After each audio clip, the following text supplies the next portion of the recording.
problemas importantes que desafían nuestro contexto nacional, la problemática de la migración, la trata de personas, la explotación sexual comercial infantil, y diría también tenemos que poner el foco de alarma en la intolerancia religiosa. Hay también necesidad de generar procesos de armonización legislativa. Hay una serie de instrumentos y reformas constitucionales que se han aprobado que no han llegado a los estados. En ese difícil contexto, la CNDH está llamada a jugar un papel de institución de Estado y ser un proceso que nos permita, sí, preguntarnos a 20 años de su creación, a 10 años de la reforma constitucional que le dio la autonomía, tenemos también que ver el sistema no jurisdiccional y cómo fortalecemos el sistema no jurisdiccional. Hoy, una de cada 4 comisiones o de organismos públicos estatales todavía no tiene un estatus jurídico autónomo, a 10 años de la reforma. Y eso tendría que generar un proceso donde la Comisión Nacional genere una armonización y un liderazgo en esa materia.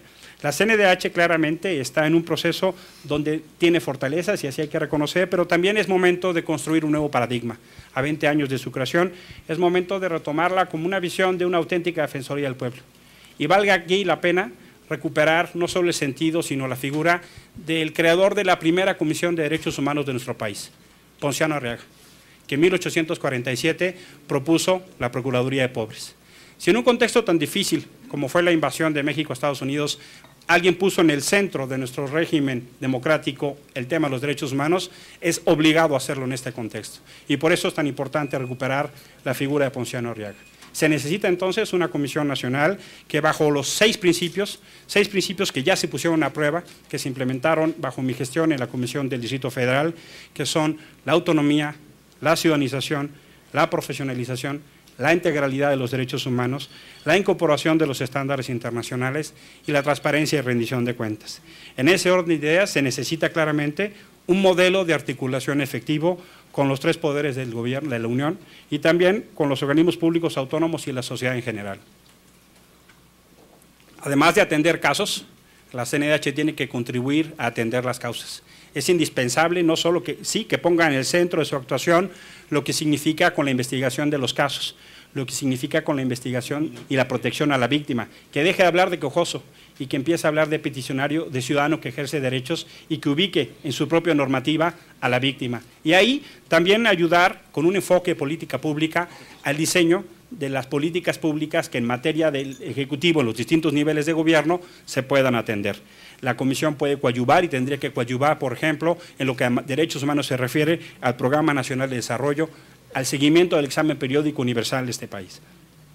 Me parece que ahí tenemos necesariamente que ubicar a los ciudadanos como sujetos de derechos y no como objetos de derecho.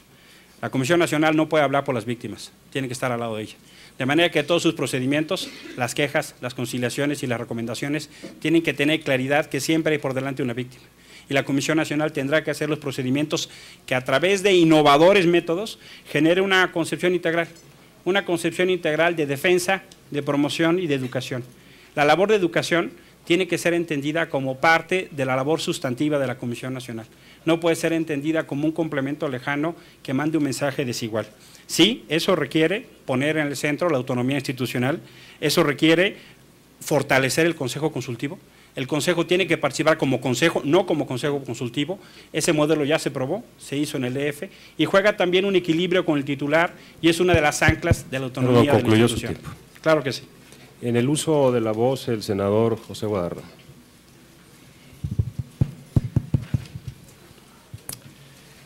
Ciudadano Emilio Álvarez y Casa,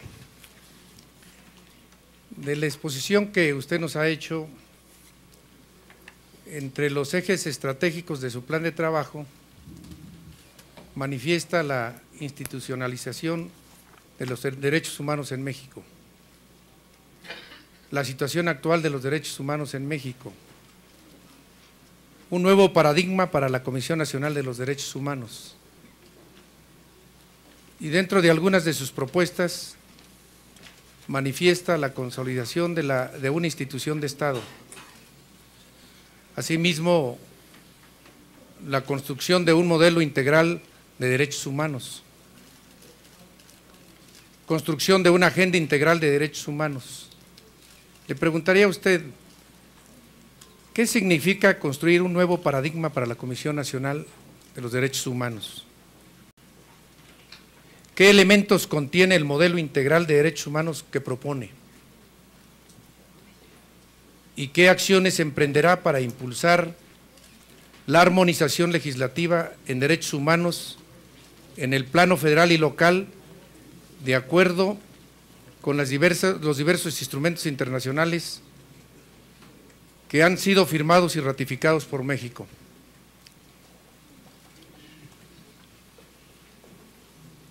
Muchísimas gracias, senador, le agradezco su intervención.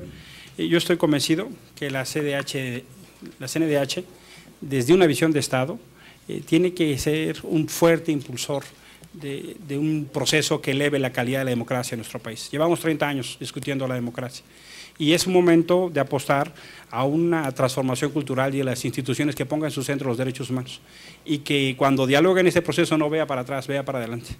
Genere justamente una condición para que a través de procesos innovadores, tomando las mejores prácticas, no solo del derecho internacional, de los derechos humanos, sino de las prácticas locales. Por ejemplo, tenemos que superar la visión de que las comisiones solo hacen recomendaciones. Hay una gran gama de instrumentos que da la ley. El marco legal le da a la Comisión Nacional una serie de instrumentos poderosos que, si se emplean de manera oportuna, son muy útiles. Yo tuve esa experiencia cuando se hizo la tragedia del News Divine. En 18 días hicimos uso de las atribuciones que nos dio la ley y pudimos responder oportunamente a la sociedad. Apostaría también a que tengamos en el centro el trabajo de educación y promoción. En el mandato de la ley, en el objeto de la ley, tiene que estar contenido la educación en derechos humanos como un objetivo estratégico de la institución y generar una suma con las instituciones del Estado para que entonces se vaya incrementando la calidad de la democracia. Y en estas acciones para la armonización legislativa es uno de los temas vitales. Esta soberanía aprueba una serie de instrumentos. Déjenme ponerle el ejemplo de la Convención de los Derechos para Personas con Discapacidad. Si eso no se implementa a nivel local, si eso no genera acciones y políticas públicas y presupuestos asociados, queda en una buena intención. Se ha desarrollado un mecanismo, nosotros implementamos un informe especial y a través de un programa que se hizo con visión de Estado, los distintos órganos del gobierno de la ciudad, las universidades que participaron, los órganos de la sociedad civil, 800 expertos participaron en ese proceso y hoy hay un mecanismo que le pone tiempos de corto, mediano y largo plazo para hacer realidad esa convención. El gran motor tiene que ver entonces con el compromiso que México asume a nivel internacional en un ejercicio de soberanía, implementando a nivel local. Es uno de los procesos muy importantes. A nivel estatal muchas veces no se conocen estos instrumentos, muchas veces se ven lejanos, no se atiende a lo escrito en la Constitución y ahí la Comisión Nacional podría generar un proceso de puente con legisladores locales y con distintos actores civiles y académicos.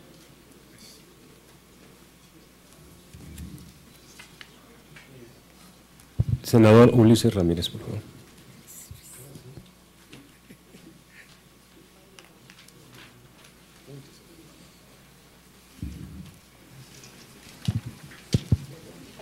Muchas gracias, presidente.